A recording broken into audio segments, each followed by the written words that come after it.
13 मे जवळ येत आहे आणि त्या तारखेसोबत महाराष्ट्राच्या राजकारणात एक मोठा प्रश्न उभा राहतोय. कारण त्या दिवशी उद्धव ठाकरे यांची विधान परिषदेतील आमदारकी संपणार आहे.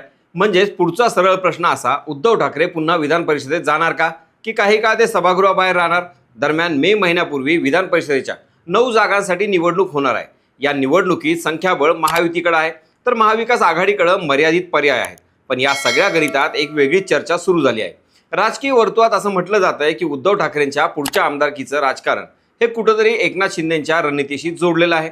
जर महायुतीने वेगळा डाव खेळला, तर 10वा उमेदवार दिला, तर मवियाचं गणित बिघडू शकतं का? आणि खरंच उद्धव ठाकरे पुन्हा विधान परिषदेत जाणार का, की या निवडणुकीत महाराष्ट्राच्या राजकारणात नवीन समीकरण तयार होणार? याच सगळ्या राजकीय गणिताचा मागोवा आपण घेऊयात.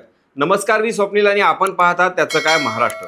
मंडळी, महाराष्ट्राच्या राजकारणात विधान परिषद ही अनेकदा मोठ्या राजकीय रणनीतीचं केंद्र ठरलेली आहे. कारण या सभागृहातून अनेक मोठे नेते हे राजकारणात आपली उपस्थिती टिकवून ठेवतात.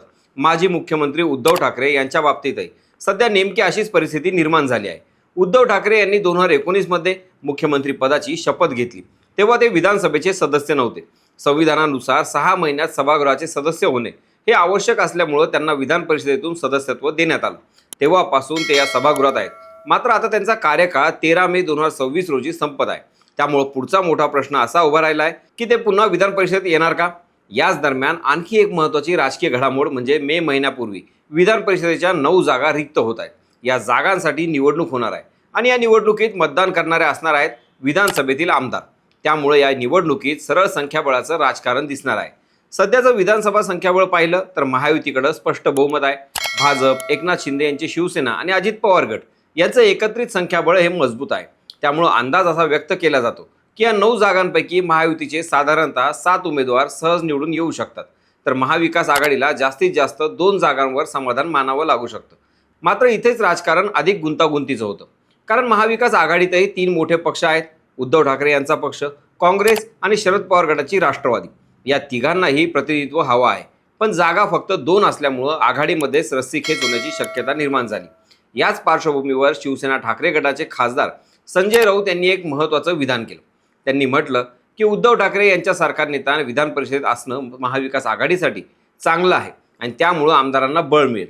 या वक्तव्यामुळं राजकीय चर्चेला अधिक उधाण आलं. राऊत यांनी आणखी एक मुद्दा मांडला. त्यांनी सांगितलं की महाविकास आघाडीत आमचे 20 आमदार आहेत आणि आम्ही राज्यसभेची जागा राष्ट्रवादीला दिली होती. त्यामुळे आता विधान परिषदेसाठीही समन्वयाने निर्णय व्हायला हवा.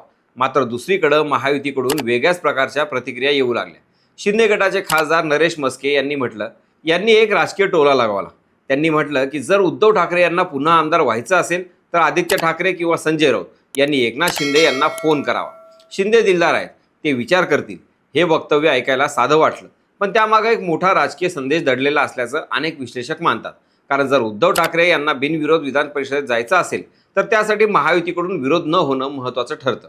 मात्र जर शिंदे गटानं वेगळी रणनीती आखली आणि 10वा उमेदवार दिला तर संपूर्ण समीकरण बदलू शकतं. अशा परिस्थितीत मतदानात क्रॉस वोटिंग होण्याची शक्यता वाढू शकते आणि महाविकास आघाडीतही फूट पडू शकते. राजकारणात ही परिस्थिती नवीन नाही. विधान परिषद आणि राज्यसभा निवडणुकीत अनेकदा क्रॉस वोटिंग आणि गुप्त मतदानामुळे मोठे राजकीय धक्के बसलेले आहेत. त्यामुळे या निवडणुकीकडे फक्त एका जागेची निवडणूक म्हणून पाहिलं जात नाही, तर राजकीय शक्ती परीक्षेचा एक टप्पा म्हणून पाहिलं जात आहे. या निवडणुकीत रिक्त होणाऱ्या काही जागा हे राजकीयदृष्ट्या महत्त्वाच्या आहेत. उदाहरणार्थ उपसभापती असलेल्या डॉक्टर नीलम गोरे यांची जागा तांत्रिकदृष्ट्या महत्त्वाची मानली जाते. तर काही जागांवर भाजपचे उमेदवार पुन्हा सहज निवडून येतील असा अंदाज व्यक्त केला जातो. पण खरा राजकीय प्रश्न एकाच व्यक्तीभोवती फिरतो आहे, तो म्हणजे उद्धव ठाकरे. कारण 2022 मध्ये एकनाथ शिंदे यांनी बंड केल्यानंतर महाराष्ट्राच्या राजकारणात मोठा भूकंप झाला. शिवसेना 2 भागात विभागली. त्यानंतरपासून उद्धव ठाकरे यांनी एकनाथ शिंदे यांच्यातील राजकीय संघर्ष सतत दिसून येत आहे. 4 वर्षांपासून दोन्ही बाजूंनी आरोप प्रत्यारोप सुरू आहेत.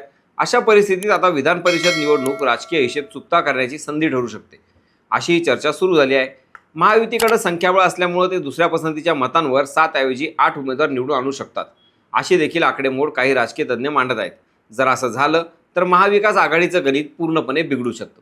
दुसरीकडे महाविकास आघाडीमध्ये देखील सावध भूमिका घेतली जात आहे. काँग्रेस आणि राष्ट्रवादीचे नेते म्हणतात की या बाबतीत एकत्र बसून निर्णय घेतला जाईल. म्हणजेच अजून अंतिम निर्णय झालेला नाही. त्यामुळे संपूर्ण परिस्थिती एक प्रकारे राजकीय बुद्धिबळाच्या पटासारखी झाली आहे. प्रत्येक चाल विचारपूर्वक टाकावी लागणार आहे, कारण एका चुकीची चाल आणि संपूर्ण समीकरण बदलू शकतं. यात आणखी महत्त्वाचा मुद्दा म्हणजे उद्धव ठाकरे यांची वैयक्तिक राजकीय प्रतिमा. ते महाराष्ट्राचे मुख्यमंत्री राहिले आहेत. कोविडसारख्या कठीण काळात त्यांनी राज्याचं नेतृत्व केलं होतं, असा दावा त्यांचे समर्थक करतात. त्यामुळं त्यांच्यासारखा नेता सभागृहात असणं आवश्यक आहे, अशी भूमिका त्यांच्या पक्षाकडून मांडली जाते. पण राजकारणात भावना नव्हे तर संख्याबळ आणि रणनीती निर्णायक ठरते. त्यामुळे शेवटी काय होईल हे आगामी काही आठवड्यात स्पष्ट होणारच आहे.